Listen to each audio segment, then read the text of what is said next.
اللہ رسول کے نزدیک عز و جل و صلی اللہ علیہ وآلہ وسلم موٹا سا دین ہے. اللہ کو ایک ماننا، نبی علیہ السلام کو اللہ کا آخری پیغمبر ماننا، قرآن کو اللہ کی کتاب ماننا، مرنے کے بعد جی اٹھنے کے اوپر ایمان، فرشتوں پر، کتابوں پر یہ ایمان، اور ضروریات دین میں سے کسی کا انکار نہ کیا جائے. ضروریات دین کون سی ہیں؟ یعنی نماز فرض ہے، روزہ فرض ہے، وہ جو 5 چیزیں بخاری مسلم میں ہے کہ اسلام کی بنیاد 5 چیزوں پہ ہے.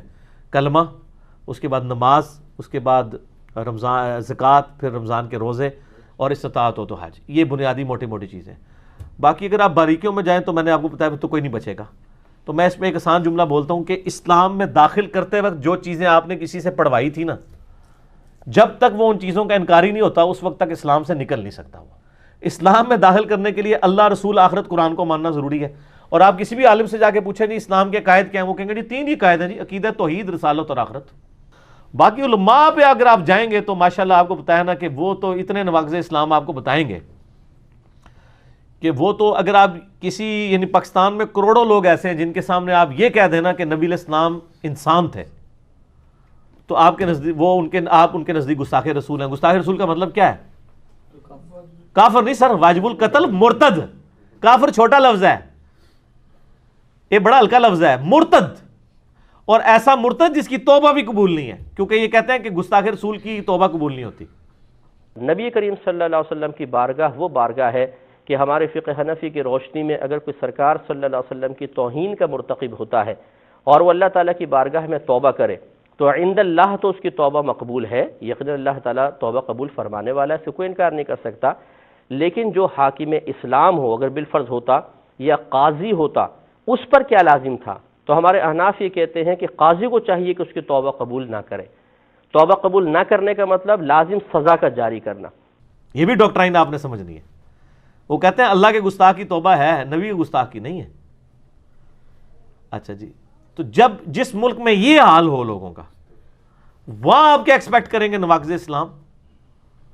تو ٹھیک ہے، ہم تو ان تلخ رویوں کے خلاف یعنی شروع سے بول رہے ہیں، اور یعنی یہ اپنے لیے ہم یعنی اس ملک کو ہم جہنم بنا رہے ہیں اس حوالے سے کہ یہ علماء نے جس طرح کے تلخ رویے پبلک کے اندر پروپیگیٹ کر دیے نا، کفر و شرک کے اور گستاخانہ رسول کا فتویٰ لگانے کے. کسی بندے کو نہیں چھوڑتے، کوئی بات نہیں جانے دیتے. یعنی آپ اگر یہ کہہ دیں کہ نبی علیہ السلام فوت ہو چکے ہیں، ٹھیک ہے، وہ کہتے ہیں جی وہ نبی علیہ السلام کو یعنی موت آ گئی ہے. آپ یہ جملہ بول کے دیکھیں. رسول اللہ کو مردہ کہنے پہ اگر میں نے ذاکر نائک کو کچھ برا کہہ دیا تو کچھ برا نہیں کہا میں نے، اور اگر میں نے کہا ہے تو میرا رب گواہ اس بات کا کہ میں نے کیا کہا ہے. میں نے اپنے نبی کی حرمت کے لیے مقدمہ لڑا ہے. میرے پیارے نبی پاک صلی اللہ علیہ وآلہ وسلم کے لیے مردہ کا لفظ تو بہت بڑا ہے، اس سے ہلکا لفظ بھی کوئی کہے ہم ایسے شخص کے ساتھ بیٹھنے کو تیار نہیں ہیں. وہ اس لائق نہیں ہے کہ اس کا تحفظ کیا جائے. وہ مسلمان ہونا تو دور کی بات، انسان ہونے کے لائق نہیں ہے. اس کا نام کیوں لائے پھر شخص رسول اللہ صلی اللہ علیہ وسلم کو اس طرح دیدہ دلیری کے ساتھ، بے ادبی کے جملوں کے ساتھ وہ مر گئے کہے، اس کا انداز کے اندر ایک جس کو کہتے ہیں معاذ اللہ ثم معاذ اللہ ایک گناہ بیگانگی کا انداز ہے، یہ گستاخی کا انداز ہے، یہ بے ادبی کا انداز ہے. اور ایسے لوگوں کا دفاع کرنے والے بھی انہی کے حکم اور بے ادبی کے اندر آئیں گے. مر چکے یہ لفظ تو استعمال ہی نہیں ہوتا، یہ بے ادبی ہے، یہ بے ادبی ہے. اور اس بے ادبی کی توجیہ نہیں پیش کی جا سکتی کہ ان کی زبان مختلف ہے یا ان کا لہجہ مختلف ہے. اس کی صرف مذمت ہوتی ہے، صرف مذمت. There is no compromise on محمد مصطفیٰ صلی اللہ علیہ وآلہ وسلم. No compromise. وہ ماننے کے لیے تیار نہیں ہے. ہم نے خود ٹیسٹ کیا. ہم نے یعنی ایک بندے کے سامنے جو کٹر بریلوی تھا یہ بات رکھی کہ ایک شخص کہتا ہے کہ نبی علیہ السلام کو جب دفنایا جا رہا تھا تو اس وقت آپ کی زبان ہل رہی تھی اور آپ امتی امتی کہہ رہے تھے. حضرت فضل بن عباس کہتے ہیں جب میں نے حضور کو لحد میں اتارا تو یہ حضرت فضل بن عباس دائیں بائیں جاتے تھے. تو حضرت صدیق اکبر نے کہا کہ آپ قریبی بھی ہیں، حضور کے چچا زاد بھی ہیں، تو کوئی بات کرنا چاہتے ہیں حضور سے اتر جائیں لحد میں. تو یہ حضور علیہ السلام کی لحد میں اتر گیا. تو کہتے میں نے کفن کی تنیاں کھولی اور میں نے دیکھا کہ حضور کے لب ہل رہے تھے. تو کان قریب کیے تو حضور کہہ رہے تھے رب حبلی امتا، اے اللہ میری امت کا معاملہ میرے ہاتھ میں دے دے. تو حضرت فضل بن عباس باہر نکلے راحت سے اور جو پاس کھڑے تھے ان صحابہ کو بتایا کہ حضور یہ کہہ رہے ہیں، اللہ اکبر، تو سارے رو پڑے۔ اب یہ عشق رسول کی ایک جھوٹی سی بات انہوں نے مشہور کی ہوئی، حالانکہ کہیں موجود نہیں ہے۔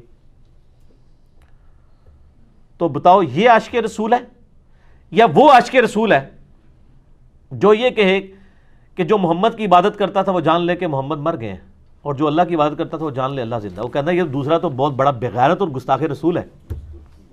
اس کو تو نہیں پتا نا کہ حضرت ابوبکر کا خطبہ ہے یہ بخاری میں، من کان یعبد محمدا فإن محمد قد مات، کیونکہ عشق کی جو ڈاکٹرائن پڑھائی ہے نا اس میں واقعی انتہائی گستاخانہ جملہ ہے۔ حضور کی میت کے اوپر حضور کے فضائل نہیں بیان ہو رہے، بلکہ کیا ہو رہا ہے کہ فوت ہو گئے ہیں، ان کی عبادت نہیں ہوتی تھی، اللہ کی عبادت کرو۔ سر کسی بھی دنیا کے بندے کی وفات کے اوپر اس کی تعریف کی جاتی ہے، اور نبی علیہ السلام کی تربیت کیا ہے کہ حضرت ابوبکر صدیق کیا کہہ رہے ہیں؟ پہلا خطبہ بخاری میں الفاظ یہ ہیں کہ جو کوئی محمد کی عبادت کرتا تھا جان لے کہ محمد فوت ہو گئے ہیں، اور جو اللہ کی عبادت کرتا تھا جان لے کہ اللہ تعالیٰ کو موت نہیں آئے گی، وہ زندہ ہے۔ مجھے بتائیں صحابہ میں کوئی حضور کی عبادت کرتا تھا؟ کوئی بھی نہیں۔ تو یہ ایک جعلی جملہ گھڑ کے بتانے کی ضرورت کیا تھی؟ اس لیے کہ جو بعد میں جعلی عاشقان رسول آنے تھے نا ان کے منہ پہ ہم تھوپ سکیں کہ یہ نبی کی تربیت ہے۔ حضرت ابوبکر کو پتا تھا کہ پہلے انسانیت نے بہت بڑا رسک لیا ہے کہ آج اس وقت دنیا کا سب سے بڑا شرک ایک پیغمبر کے نام پہ ہو رہا ہے، کون؟ عیسیٰ ابن مریم، اور وہ شرک سامنے تھا۔ نبی علیہ السلام نے بھی دوسرا عیسیٰ ابن مریم بن جانا تھا اگر آپ تعلیمات نہ یہ دیتے۔ بخاری میں حدیث ہے، میری شان کو اس طرح بلند نہ کرنا جس طرح عیسائیوں نے اپنے نبی کو بڑھا دیا تھا، میں اللہ کا بندہ اور اس کا رسول ہوں، مجھے اللہ کا بندہ اور اس کا رسول کہنا۔ یار وہ اصحاب جو بخاری مسلم میں آتا ہے آپ کے وضو کا پانی نہیں گرنے دیتے تھے، آپ کا بلغم اپنے ہاتھوں پہ لے کے چہرے پہ ملتے تھے، آپ کا پسینہ خوشبو کے لیے استعمال کرتے تھے، آپ کے کرتے کا دھون استعمال کرتے تھے، آپ کے بال مبارک یعنی ایز اے تبرک رکھتے تھے، اتنی عقیدت رکھتے تھے۔ وہ اصحاب یہ کہنے کہ محمد علیہ السلام فوت ہو چکے ہیں اور ان کی میت کے اوپر، اور ساتھ فیبریکیٹڈ جملہ بول رہے ہیں کہ جو کوئی محمد کی بات کرتا تھا جان لے کہ محمد فوت ہو چکے ہیں، حالانکہ کوئی بھی نہیں تھا کرتا، آج بھی کوئی نہیں کرتا۔ لیکن اتنا سخت جملہ بولنا، میرا خیال ہے اگر مدینہ شریف میں 295C لگی ہوتی نا اس زمانے میں تو حضرت ابوبکر گئے تھے، کیونکہ انہوں نے کہنا تھا یار اس نو پوچھو یہ کیڑا عبادت کرتا ہے ساڈے چوں، اسی کو نبی نو خدا مننے ہاں۔ یہ تو یہی کہتے ہیں نا وہاں پہ، اسی خدا تے نہیں منتے، خدا دا بندہ مننے ہاں، اسی کو تو خدا مننے ہاں، تو کی تقریر پہ کرنا ہے میں کہ جو محمد کی عبادت کرتا تھا وہ جان لے کہ محمد فوت ہو گیا۔ تانوں کوئی اور گل نہیں سمجھ آئی؟ تانوں حیات النبی نہیں یاد آئی، وفات النبی یاد آ گئی ہے؟ مر چکے یہ لفظ تو استعمال ہی نہیں ہوتا، یہ بے ادبی ہے، یہ بے ادبی ہے، اور اس بے ادبی کی توجیہ نہیں پیش کی جا سکتی کہ ان کی زبان مختلف ہے یا ان کا لہجہ مختلف ہے، اس کی صرف مذمت ہوتی ہے، صرف مذمت۔ دیر از نو کمپرومائز آن محمد مصطفیٰ صلی اللہ علیہ وآلہ وسلم، نو کمپرومائز۔ تو حضرت ابوبکر پہ 295C لگا دینی تھی انہوں نے پکڑ کے۔ سر یہ قرآن و سنت میں جو دین ہے وہ اور ہے، انڈیا پاکستان بنگلہ دیش میں جو دین ہے یہ اور ہے، بس اس سے زیادہ سخت جملہ نہیں میں بول سکتا تھا۔ ٹھیک ہو؟